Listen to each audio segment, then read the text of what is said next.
bismillah. Assalamualaikum warahmatullahi wabarakatuh. Kita ketemu lagi dalam perkuliahan kita manajemen sumber daya manusia. Mungkin saya nggak perlu perkenalkan diri ya, karena saya sudah sangat terkenal di kampus kita, jadi saya kira nggak perlu saya perkenalkan diri. Bagaimana kabar kalian hari ini? Baik, Pak. Tadi pagi sudah sarapan belum? Sudah, Pak. Sudah ya, alhamdulillah. Saya kira hari ini kita fokuskan perhatian kita selama 2 jam pelajaran ke depan untuk kita membahas tentang materi perkuliahan kita tentang manajemen sumber daya manusia. Saya kira mungkin perlu kita renggangkan badan dulu karena ini jam kedua. Mungkin teman-teman dari pagi sudah duduk. Coba kita berdiri dulu semua. Coba berdiri. Berdiri. Oke. Kalau saya pegang hidung, kalian pegang kepala. Kalau saya pegang telinga, kalian pegang hidung. Sudah bisa ya? Oke, 1, 2, 3. Lagi 1, tangannya begini. 1, 2, 3. Oh. Oke, terima kasih. Silakan duduk. Ternyata saya mencoba untuk mengetahui tingkat konsentrasi teman-teman, ternyata masih bisa konsentrasi. Jadi saya berharap pembelajaran kita ke depan teman-teman bisa memperhatikan secara seksama. Oke, ini di layar, boleh silakan teman-teman perhatikan. Di situ ada informasi yang tersaji. Silakan mungkin 5 detik diperhatikan, dibaca apa yang di benak kalian tentang informasi yang di atas. 1, 2, 3, 4. Oke, cukup. Siapa yang mau rela memberikan pendapatnya tentang di atas? Silakan angkat tangan. Apa informasi yang tersaji di atas? Silakan angkat tangan terus. Oke, silakan. Lowongan pekerjaan. Oke, beri aplaus, kita berikan aplaus buat dia. Saya butuh satu dengan mungkin pendapat yang berbeda, boleh silakan. Ada yang lain? Mardia silakan. Kayaknya Mardia sudah punya hasil atau pendapat, silakan.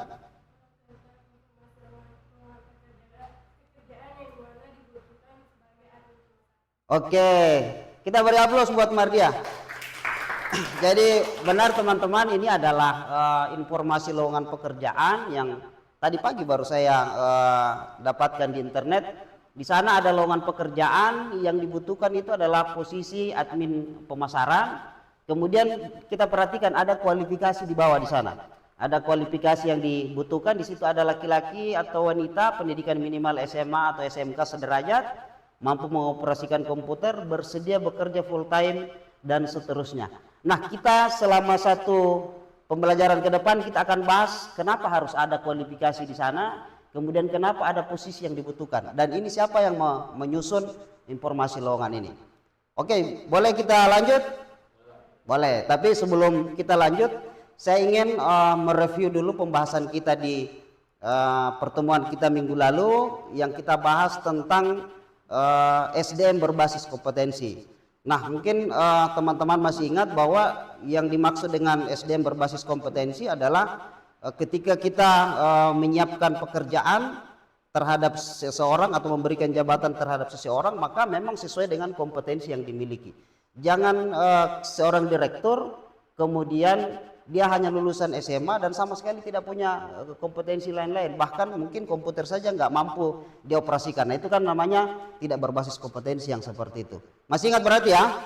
Oke, sekarang kita lanjut. Pembahasan kita minggu ini kita fokuskan pada pertemuan ketiga tentang perancangan jabatan dan desain kerja. Kemudian tujuan pembelajaran ini, kiranya setelah selesai pembelajaran teman-teman ini akan mampu menguraikan dan menganalisis perancangan jabatan dan desain kerja. Bisa dipahami ya?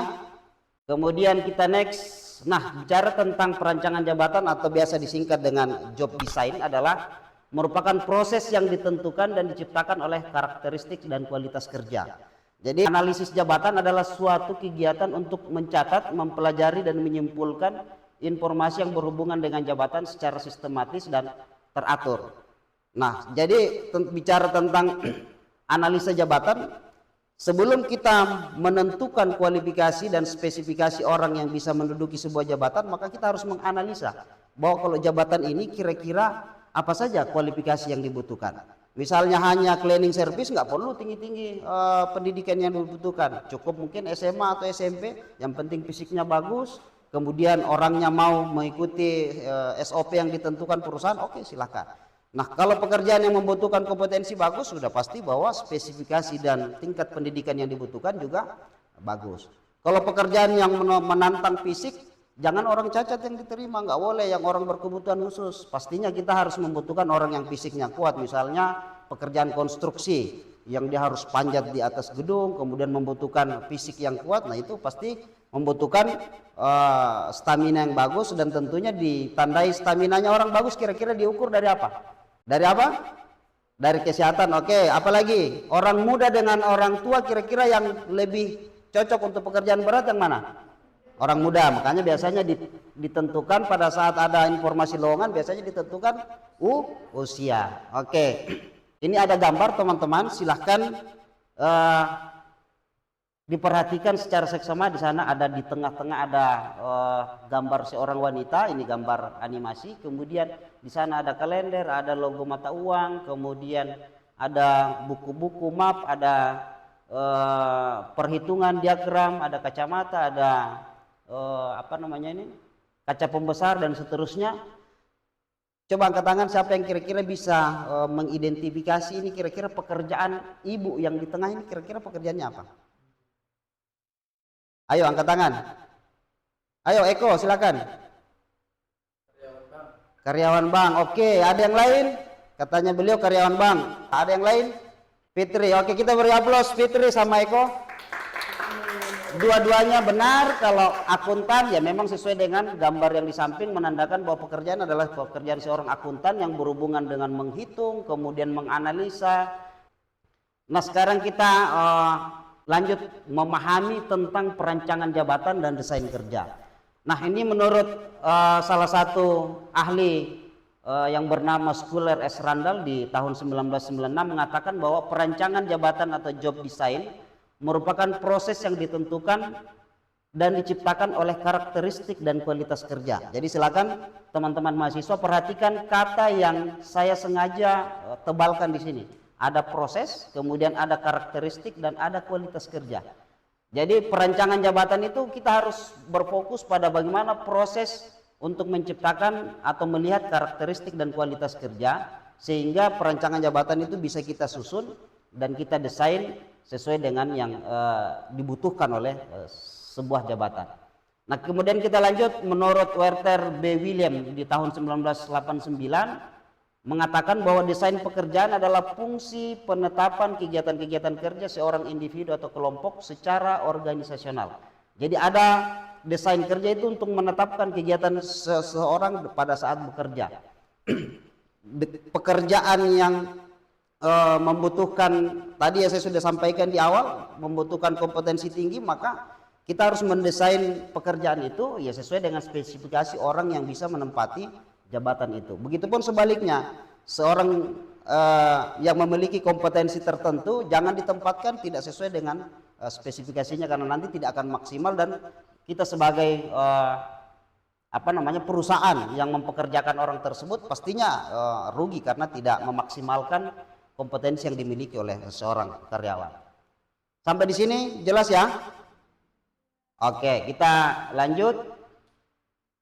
Nah, tujuan dari perancangan jabatan yang pertama adalah pastinya berdasarkan kebutuhan organisasi, yang mungkin dengan kata lain kebutuhan perusahaan, biar mungkin teman-teman bisa lebih mudah memahami bahwa ketika perusahaan membutuhkan seseorang dengan pekerjaan tertentu, maka di sanalah perancangan jabatan dilaksanakan.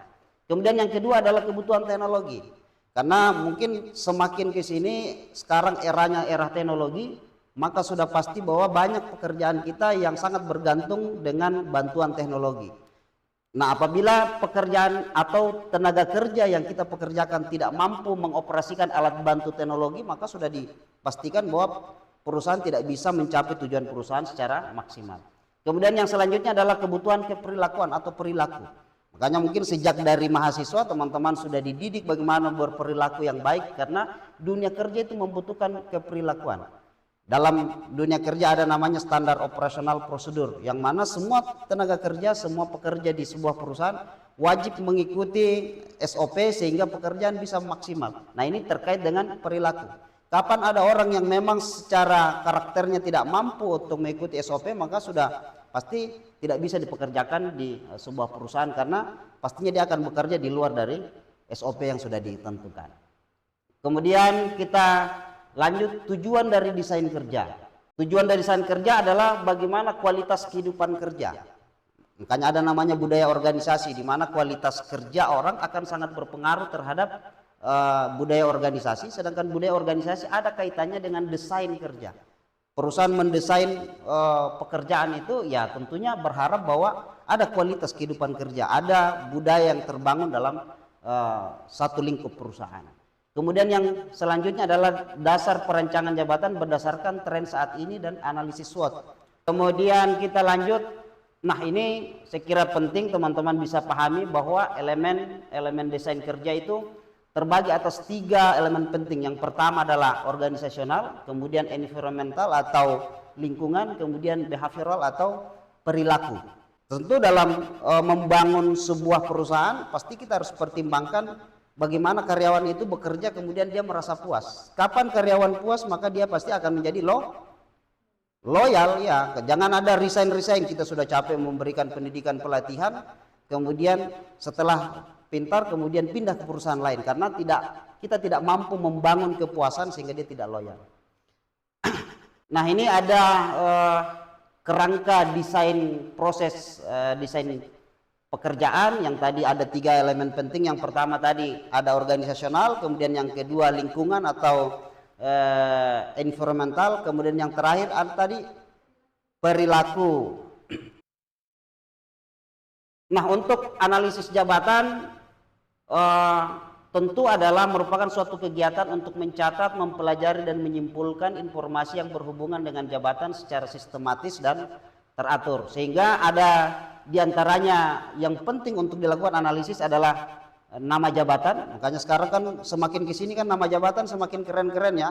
Ada owner, kemudian ada direktur eksekutif, ada chief officer dan seterusnya. Itu kan sebenarnya hanya penggunaan nama. Nah, itu berdasarkan hasil analisis jabatan. Kemudian ada lokasi kerja di mana, ada yang kerja di lapangan, ada yang di kantor, ada yang di gudang dan seterusnya. Kemudian rank upah atau rentang upah. Kalau di Papua tahu sekarang berapa UMK kita? 3,8. Berarti kayaknya sudah ikut kerja, sudah dapat gaji bulanan? Belum. Oh, berarti dapat informasi. Memang penting itu, harus tahu informasi terupdate. Kemudian ada jam kerja, berapa jam kerja yang kita butuhkan? Pastinya berdasarkan undang-undang ketenagakerjaan dan tentu terhadap kebutuhan kerja. Kalau memang perlu untuk lembur maka dilaksanakan aja jam lembur, tentunya dengan konsekuensi gaji harus ada gaji lembur. Kemudian ada tugas, wewenang dan tanggung jawab, ada yang diberikan tugas tertentu, ada punya wewenang, ada tanggung jawabnya, sehingga bisa dipantau secara maksimal. Kemudian ada hubungan kerja dan posisi dalam organisasi. Siapa memerintah siapa dan siapa yang mendengarkan perintah siapa, itu namanya hubungan kerja. Kemudian peralatan yang bahan digunakan, ada yang menggunakan peralatan elektronik, ada yang mungkin tidak perlu dan seterusnya. Kondisi lingkungan kerja dan risiko kerja, persyaratan fisik, mental, pendidikan, keterampilan dan pengalaman. Nah, ini adalah merupakan rangkaian yang penting untuk dianalisis dalam sebuah jabatan. Nah, ini kita akan lihat salah satu contoh kasus. Saya minta tolong satu orang yang paling di depan, Mardia, boleh saya dibantu untuk memutar videonya. Oke, silakan diperhatikan ya.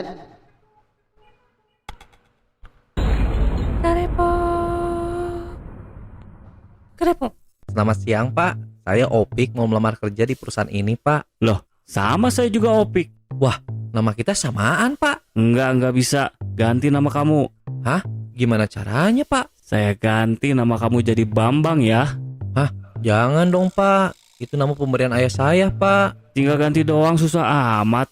Nggak bisa gitu dong, Pak. Itu nama bapak saya udah susah banget dapetinnya, Pak. Ah, udah. Mana CV kamu, Bambang? Opik, Pak. Bambang. Ini CV saya, Pak. Oh, Bisa apa aja kamu? Banyak Pak, saya bisa jaringan komputer, algoritma, dan pemrograman. Saya juga bisa desain grafis, fotografi, dan videografi. Marketing, branding, analisa keuangan, dan perpajakan pun saya menguasainya Pak. Bisa segalanya deh Pak. Saya juga fast learner loh Pak. Oh, tapi ini di CV-nya kok kamu gak ada pengalaman kerja ya? Iya Pak, soalnya kan saya baru lulus Pak. Tapi kemarin saya lulus dengan predikat cum laude loh Pak, di kampus favorit. Gini ya Bambang.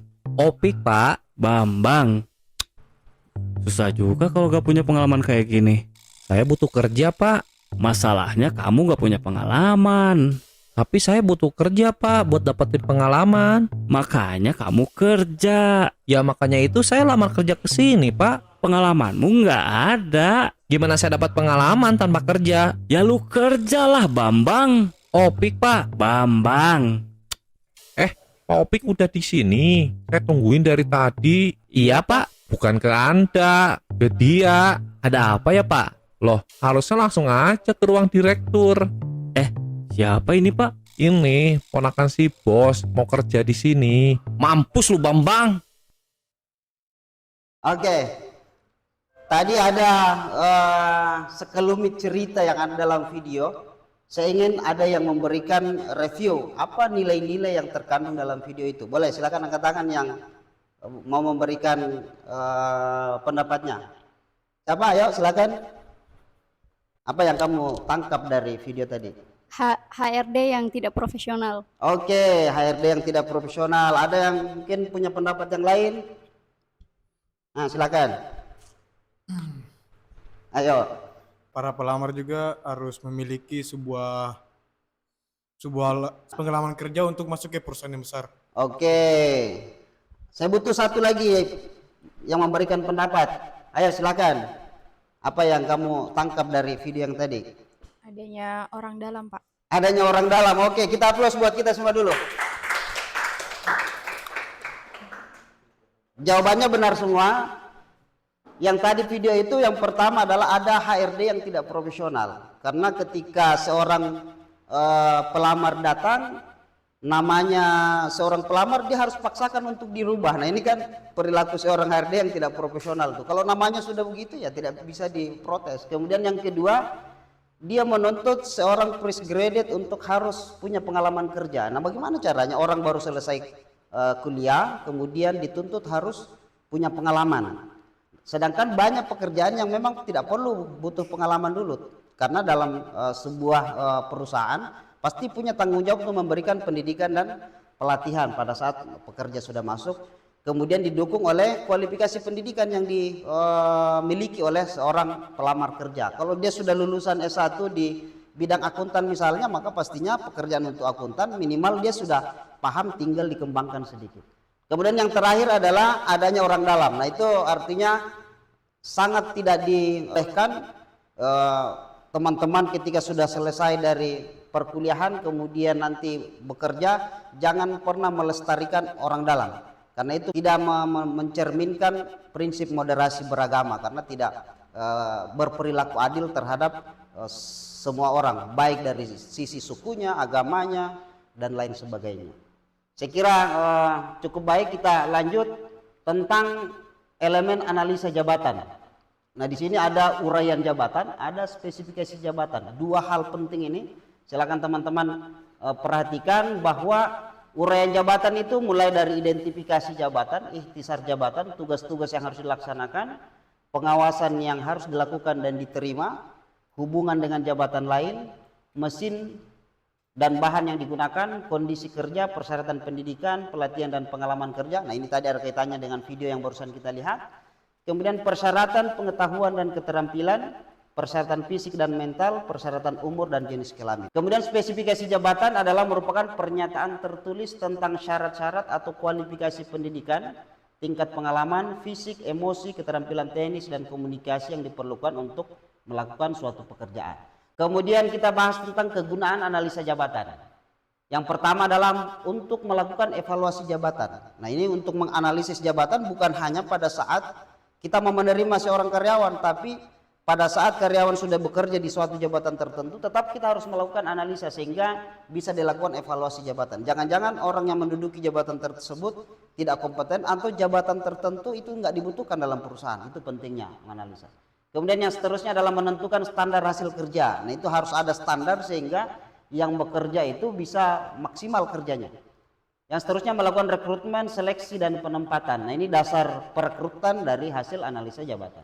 Menyusun jalur promosi, mengembangkan program kesehatan dan keselamatan kerja atau biasa disingkat K3. Betul sekali. Nah, untuk lebih memperdalam pemahaman kita tentang pembahasan ini, coba kita mereview salah satu jurnal yang membahas tentang analisa jabatan dan desain kerja. Saya minta tolong siapa tadi? Husnul, coba boleh silakan dioperasikan, kita buka. Oke, diklik. Oke. Analisa jabatan dalam manajemen sumber daya manusia ini dipublish tahun 2022, jadi sangat up to date karena baru 1 tahun. Nah, kita simak analisa jabatan berfungsi dalam menentukan isi suatu posisi yang meliputi tugas, tanggung jawab, wewenang, kondisi kerja, pendidikan, keterampilan, kemampuan, pengalaman kerja, dan hubungan dengan posisi lain dalam organisasi. Ini sama dengan yang kita bahas tadi dari awal, dan ini adalah hasil penelitian terbaru. Nah, silakan teman-teman perhatikan, ini contoh dari sebuah spesifikasi jabatan. Berdiskusi dengan kelompoknya masing-masing yang sudah kita bagi, kemudian membuat analisis yang masing-masing poin ditulis ya satu-satu paragraf dan sebentar dikumpulkan ke Bapak dalam bentuk tulis tangan di kertas selembar masing-masing kelompok. Oke, silakan berdiskusi.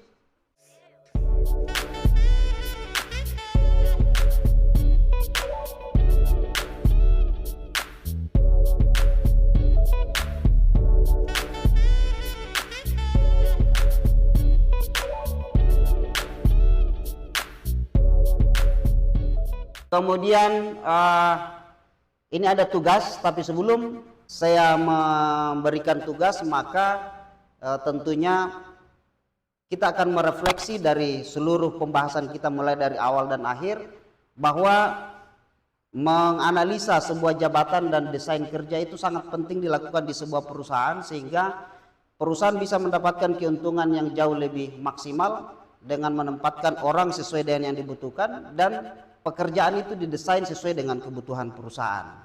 Sampai di sini paham ya? Oke, saya kira demikian untuk pertemuan kita kali ini, dan sebagai